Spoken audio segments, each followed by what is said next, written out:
From roadwork in construction to manufacturing plants and refineries and every conceivable job in between, thousands of workers are subjected to airborne contaminants. If allowed to enter one's body, these different contaminants can cause great harm to the respiratory system and other vital systems. While the human body has a natural defense system in place, it is no match for the harmful dust, mist, vapors, and other airborne contaminants that can be present in the workplace. To protect you from such hazards, the Occupational Safety and Health Administration, or OSHA, created the Respiratory Protection Standard 29 CFR 1910.134. This training program was created to help ensure you understand the requirements for using respirators, how to properly select, don, and use a respirator, and how to care for and maintain a respirator.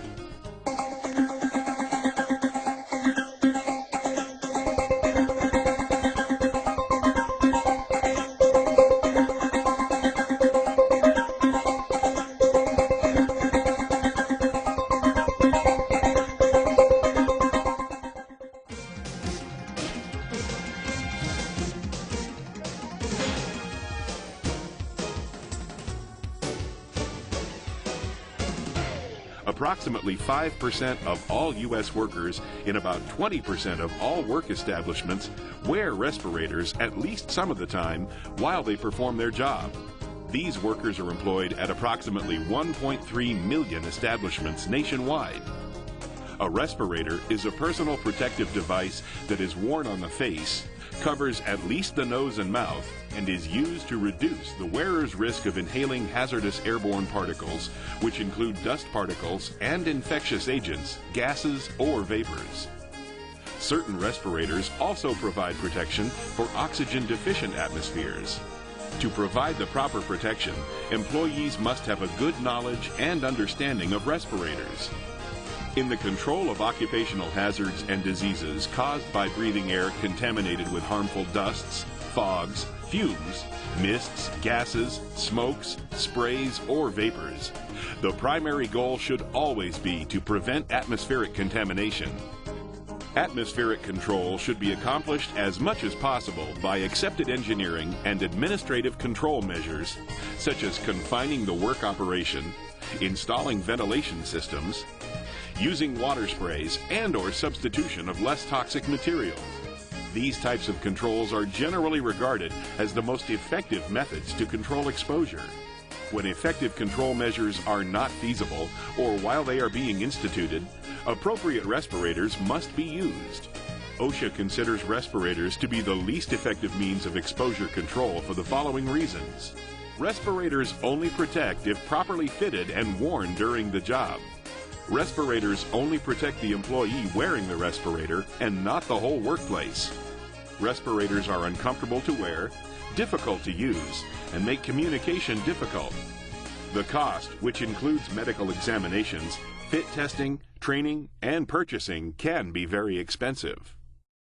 The OSHA standard applies to all occupational exposures to contaminated air where an employee is exposed to a hazardous level of an airborne contaminant. You are required by the employer to wear a respirator, or you are permitted to wear a respirator. Employers have 4 duties that OSHA has imposed on them. First, they should use engineering and administrative controls where feasible to control the hazard. Second, they must provide appropriate respirators at no cost to the employee if an atmospheric hazard exists.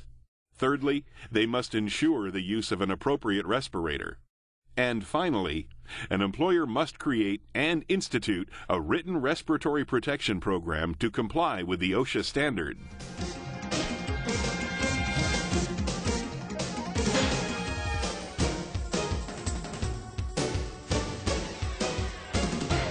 In any workplace where respirators are necessary to protect the health of the employee, or whenever respirators are required by the employer must establish and maintain a written respiratory protection program.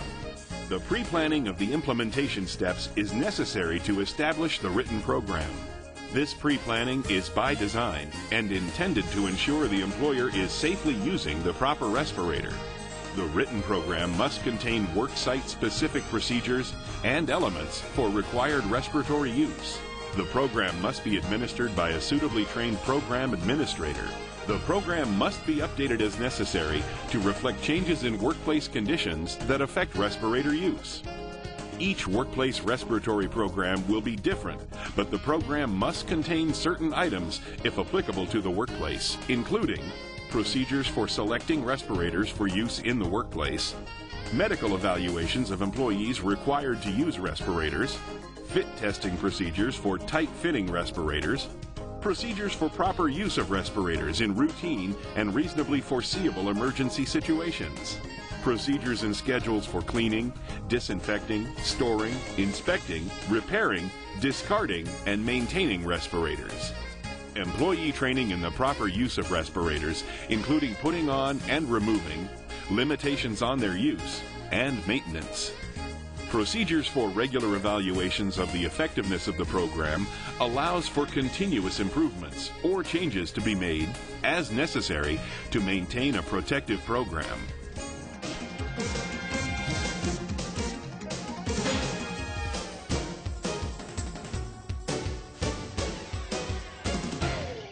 Employers who allow their employees to wear respirators on a voluntary basis when not required by OSHA or the employer must implement limited provisions of a respiratory protection program. Employers may provide respirators at the request of employees, or they may permit employees to use their own respirators if use does not create a hazard itself. Employees must read and follow all instructions provided by manufacturer on use, maintenance, cleaning and care, and warnings regarding the respirator's limitations. Employees must choose a respirator certified for use to protect against the contaminant of concern.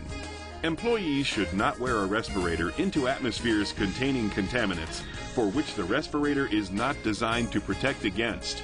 Employees should keep track of their respirator to avoid using someone else's respirator.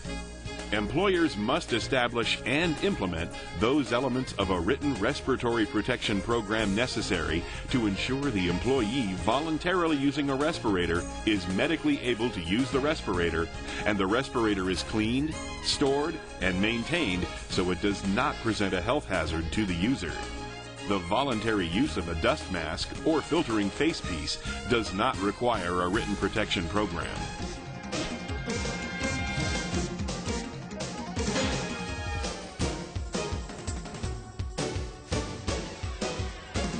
Employers must select and provide an appropriate respirator based on the respiratory hazard to which the worker is exposed and workplace and user factors that affect respirator performance and reliability. Respirators must be certified by the National Institute for Occupational Safety and Health, or NIOSH, and used in compliance with the conditions of its certification. With few exceptions, such as some filtering facepiece respirators, the NIOSH approval number is not on the respirator itself, but on a separate NIOSH approval label, which is found on or within the packaging.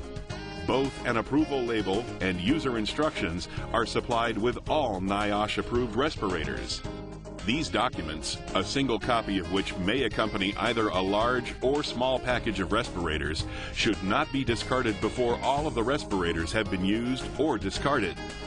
In addition to the approval number, the NIOSH approval label contains contact information for the respirator manufacturer or supplier, the cautions and limitations for its use, and directions for proper use. It is extremely important to read and follow all of the manufacturer's instructions for any respirator you are about to use. If you don't understand something, ask your supervisor.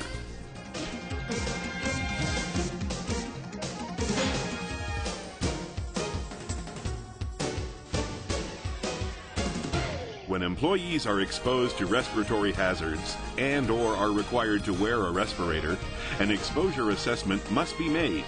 Employers must first identify and evaluate the respiratory hazard or hazards in the workplace. Employers must make a reasonable estimate of the employee exposures anticipated to occur as a result of those hazards, including those likely to be encountered in reasonably foreseeable emergency situations. When the employer cannot identify or reasonably estimate the employee exposure, the atmosphere should be considered immediately dangerous to life or health, or an IDLH atmosphere. Specific characteristics of the airborne hazard must be established in order to select an appropriate respirator. Is the contaminant a particulate, such as dust, fumes, or mist, or a gas vapor? Is the contaminant a chemical? And if so, are there material safety data sheets available? Are there any mandatory or recommended occupational exposure levels for the contaminant? These questions must all be answered to ensure employee safety when selecting and using respirators. When employees notice symptoms or complain of respiratory health effects, or if the workplace contains visible emissions such as fumes, dust, or aerosols, an assessment should be performed.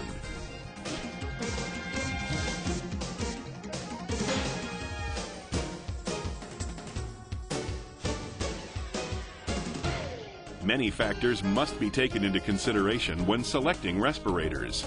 Workplace factors are very important to consider when it comes to respiratory selection. Constrained or tight areas may not permit the use of a self-contained breathing apparatus, even though it might be an acceptable choice. Likewise, working around obstructions or moving machinery that can snag hoses may limit the use of airline respirators. The user of the respirator is another important factor when considering selection of a respirator. Wearing respiratory protection poses a physical burden on the wearer. When a worker's medical condition would prohibit restrictive breathing conditions, negative pressure respirators would not be an appropriate choice. Worker preferences should also be a consideration during the respirator selection process. Among air purifying respirators, powered air purifying helmets have been subjectively rated the best for breathing ease, skin comfort, and in-mask temperature and humidity, while filtering face pieces are rated high for lightness and convenience. Each, however, has its own drawbacks, and all factors should be taken into account during selection.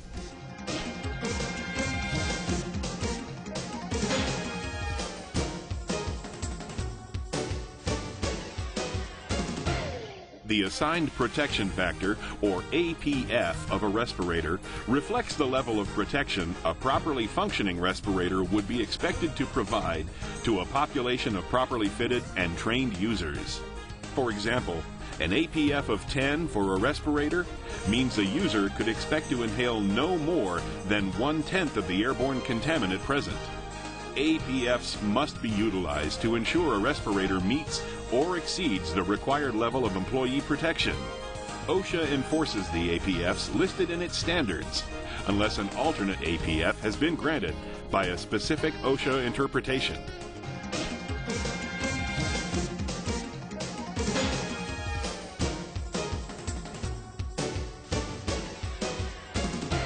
There are two types of respirators, air purifying and atmosphere supplying. Only use respirators appropriate for the chemical state and physical form of the contaminant.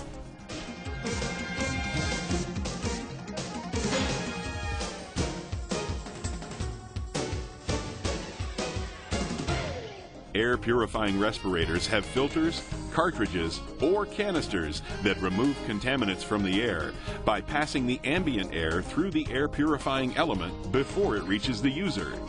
The type of cartridge and the particular hazardous substance for which it provides protection is identified by labeling and a standardized color coding of the cartridge. These respirators are also known as negative pressure respirators because of the negative air pressure created by inhalation. They offer no protection against oxygen-deficient atmospheres. A leak-proof seal between the facepiece and the worker's face is essential for proper protection. Leaks may be caused by improper fit, the presence of facial hair or foreign substances under the sealing surface, or cracked or damaged seals, valves, or cartridges. There are 3 different types of air purifying respirators: a particulate respirator, a combination respirator, and a gas and vapor respirator. A particulate respirator captures particles in the air, such as dusts, mists, and fumes, but will not protect you from gases or vapors. This type of respirator generally becomes more effective as particles accumulate on the filter and plug spaces between the fibers. A common dust mask is considered a particulate respirator. A combination respirator is normally used in atmospheres that contain hazards of both particulates and gases and have both particulate filters and gas vapor filters. A gas and vapor respirator is normally used when there are only hazardous gases and vapors in the air. These respirators use chemical filters, referred to as cartridges or canisters, to remove dangerous gases or vapors and protect against specific gases or vapors, not airborne particles. This type will provide protection only as long as the filter's absorbing capacity is not depleted. These are generally equipped with an end of service life indicator, or ESLI, certified by NIOSH to warn a user of the approaching end of adequate respiratory protection. If no ESLI is present, a change schedule is necessary. The change schedule is part of the written respirator program and states how often cartridges should be replaced and what information was relied upon to make this judgment. The service life of the filter depends upon many factors, including environmental conditions, breathing rate, cartridge filtering capacity, and the amount of contaminants in the air. A safety factor should be applied to the service life estimate to assure the change schedule is a conservative estimate. Safety factors are reductions to an estimated service life to ensure the actual service life will not be exceeded.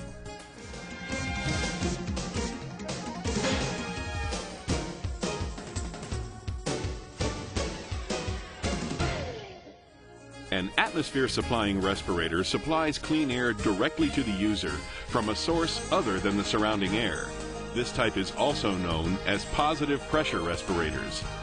A supplied air respirator, or SAR, a combination respirator, and self-contained breathing apparatus, or SCBA, are the three different kinds of atmosphere supplying respirators. A SAR makes use of a hose to deliver clean, safe air from a stationary source of compressed breathing air. The supplied air respirator provides clean breathing air for long periods of time and is lightweight for the user. However, this type of respirator limits user mobility and range due to the attached hose. Failure, though uncommon, can happen if the hose gets damaged. The SAR is sometimes called an airline respirator.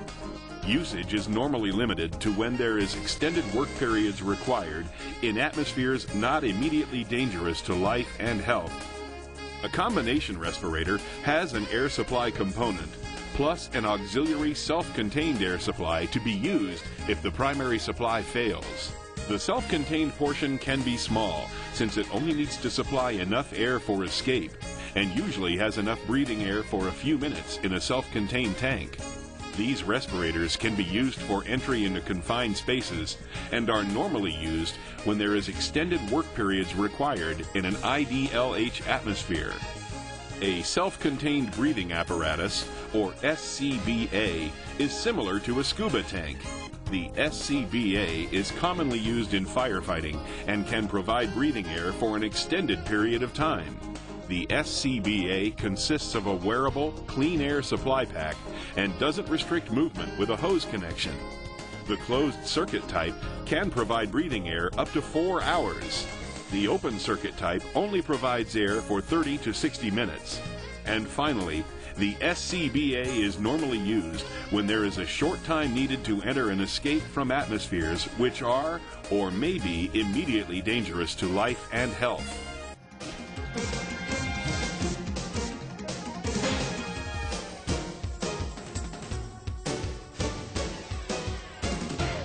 Never enter an area designated to be immediately dangerous to life or health, or IDLH, without a proper respirator and training on the atmosphere.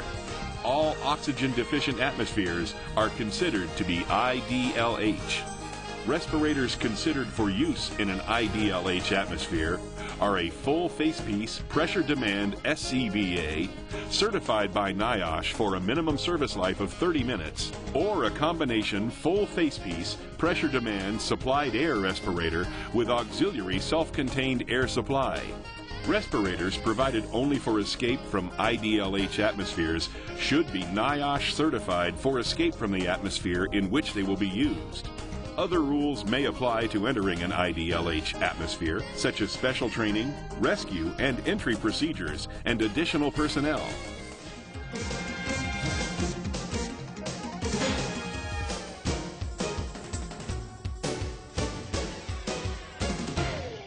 Using a respirator may place a physiological burden on employees. The effects can vary with the type of respirator worn, the job performed, workplace conditions, and the medical status of the employee. Some conditions may adversely affect the health of employees who wear respirators and include negative pressure respirators, which restrict breathing, self-contained breathing apparatuses, which are heavy and bulky, and some respirators can cause claustrophobia. Employees need to be medically cleared to wear respirators before commencing use. A physician or other licensed healthcare professional needs to medically evaluate employees to determine under what conditions one can safely wear a respirator.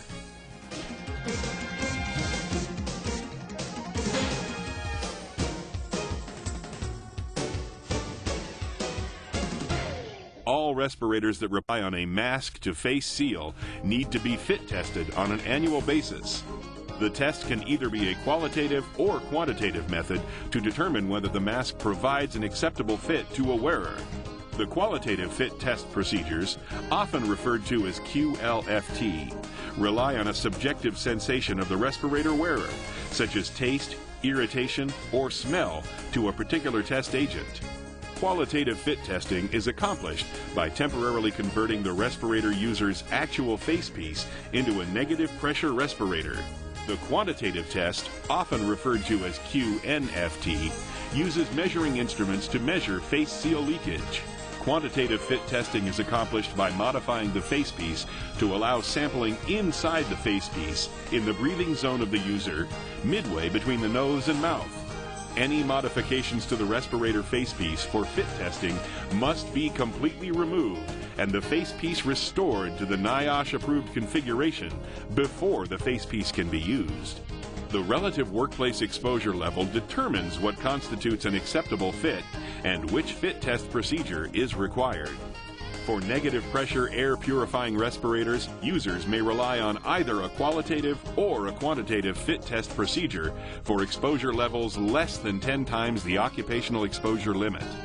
Exposure levels greater than 10 times the occupational exposure limit must utilize a quantitative fit test procedure for these respirators. Fit testing of tight-fitting atmosphere-supplying respirators and tight-fitting powered air-purifying respirators shall be accomplished by performing quantitative or qualitative fit testing in the negative pressure mode. A record of the fit test must be retained until the next test is administered. It is recommended, however, to retain all fit testing records. The record must include name of employee tested, type of test performed, specific make, model, style, and size of respirator tested, date of test, the pass or fail results for QLFTs, or the fit factor and strip chart recording or other recording of the test results for QNFTs.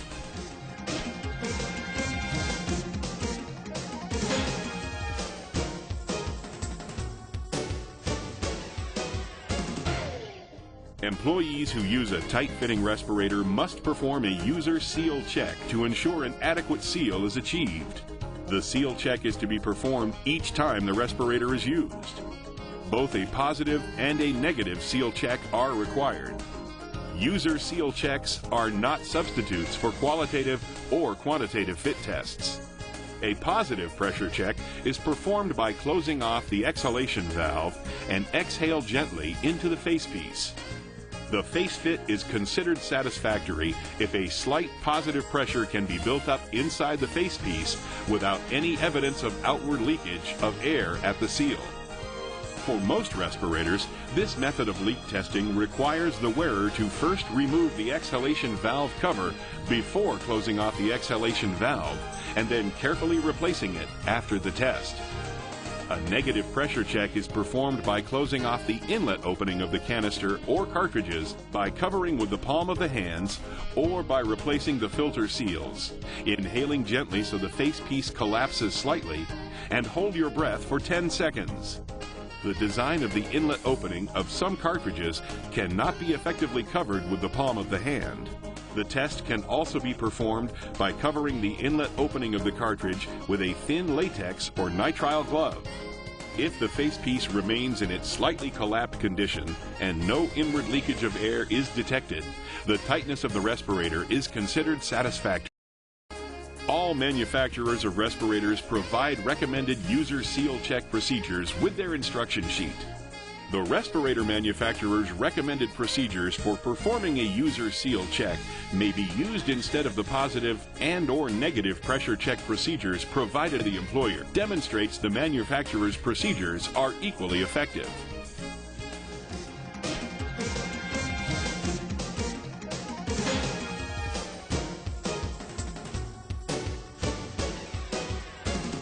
The proper functioning of respirators and ensuring the devices themselves do not pose a hazard to the user require an ongoing and regular maintenance and cleaning schedule.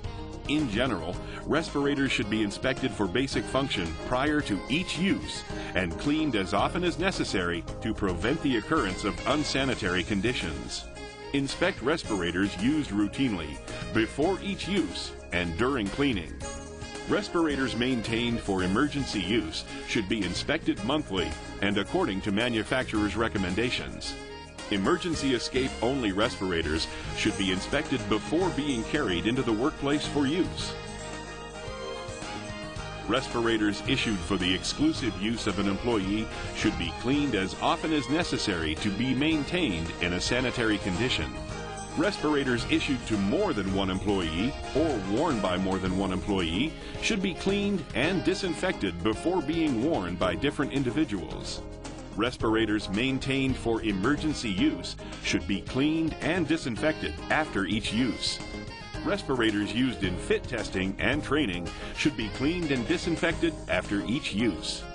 Self-contained breathing apparatus, SCBAs, must be inspected monthly.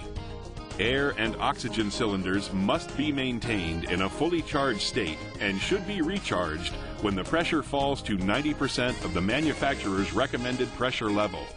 Respirators should be stored to protect them from damage, contamination, dust, sunlight, extreme temperatures, excessive moisture, and damaging chemicals. They should also be stored to prevent deformation of the facepiece and exhalation valve. Respirators that fail inspection or are found to be defective must be removed from use and discarded or repaired by appropriately trained persons using the manufacturer's NIOSH-approved parts designed for the particular respirator. Before putting back into use, it should be fit tested for proper sealing.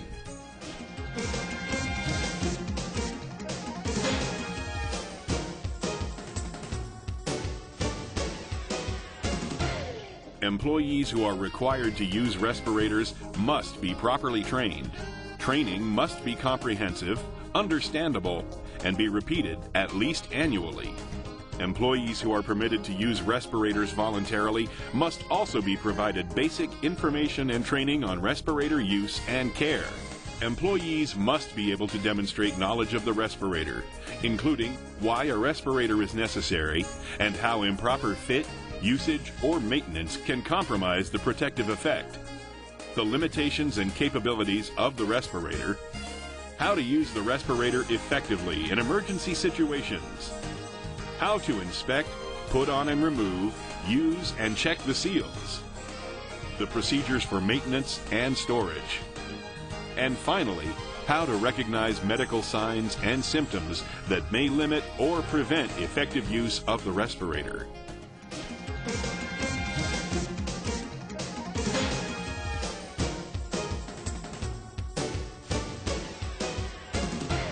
Respirator use can be a matter of life or death. Always use a respirator properly, and before any use, perform the necessary inspections. Keep your respirator clean and ready to use at a moment's notice.